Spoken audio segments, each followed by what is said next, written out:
নিম পাতেৰে ঘৰত কেনেকৈ চাবোন তৈয়াৰ কৰিব পাৰি তাকে আজি মই দেখুৱাম। তাৰ কাৰণে লৈছোঁ মই নিম পাত আৰু চব্বেজ। এতিয়া পাত্ৰ এটাত মিহিকৈ চব্বেজখিনি কাটি লোৱাৰ লগতে আন এটা পাত্ৰত পানীখিনি গৰম হ'বলৈ দিছোঁ।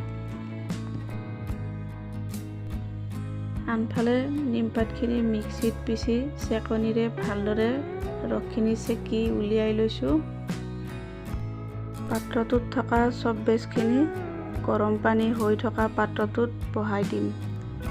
এতিয়া চব্বেজখিনি গুলি নোযোৱালৈকে চামুচেৰে লৰাই থাকিম।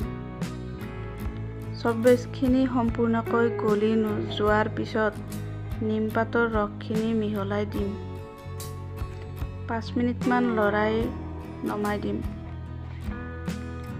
এতিয়া চব্বেজখিনি গৰমে গৰমে চব্বেজ কণ্টেইনাৰত ভাগ ভাগকৈ ঢালি দিম। তাৰ পিছত 30-35 মিনিটমান ফ্ৰিজত থৈ দিম।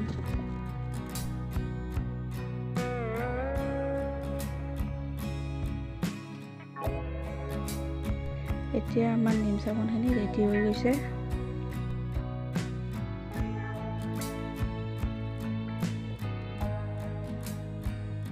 আপোনালোকে ভিডিঅ'টো চাই কেনে পালে কমেণ্ট কৰি জনাব। লগতে চেনেলটো লাইক, শ্বেয়াৰ, ছাবস্ক্ৰাইব কৰিব নাপাহৰিব।